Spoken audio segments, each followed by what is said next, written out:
Rĩrĩa ũteti ũthiĩte na mbere na kũhiũhia ciande bũrũri-inĩ, mũingĩ kuma kaunti-inĩ ya Kiambu ũrauga nĩ mũnogu na ateti mabatiĩ gũteanĩria ũteti wao wa o mũthenya na kũmatungatĩra. Maugĩte makoretwo magũmĩirwo nĩ mathĩna kĩhĩri ta kwaga mbeca, gũtiganĩrio gwa tabarĩra itiganĩte, kwaga mawĩra hamwe na mathĩna mangĩ marĩa marenda ateti methere kĩhonia.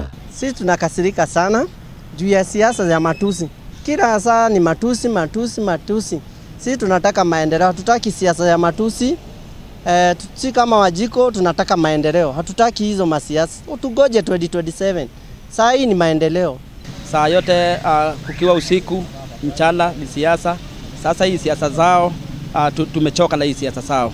Ingeomba wana siasa watufanyie kazi. Sisi tunataka maendeleo. Mpaka kwa hospitali, ukienda hospitali hakuna dawa. Tukienda kwa shule tuna pesa ya basari. Tukienda ta college tuna pesa ya kupeleka watoto college. Nĩ monanĩtie kũhwerekera kwa mwĩhoko wao harĩ ciĩranĩro iria mereirwo hĩndĩ ya kambĩini cia gĩthurano marĩ na mwĩhoko mũnene wa mũtũrĩre kwagĩrĩra, ĩndĩ handũ ha gĩkeno mathiĩte na mbere na kũgũmĩrwo nĩ maithori, makiuga matigwĩtĩkĩria ateti kũmagithia thayũ rĩngĩ. Kuna joto ya kisiasa yani, na tumetoka uchaguzi juzi juu, ukiangalia tumetoka 2022, sio wakati mrefu. 2022 ni kama miaka 2 tu na nusu imeisha.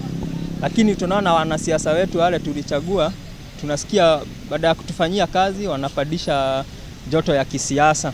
Ukikuja kama sasa hizi hospitali, juu wananchi wengi ni wafanya biashara na hao watu wa kawaida.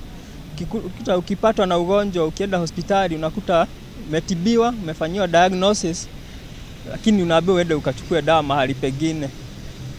Kuna wale wanajiweza, wale wamejiweza, unakuta saa wanaweza enda hospitali ya private, lakini unakuta bado yani watu hawana pesa.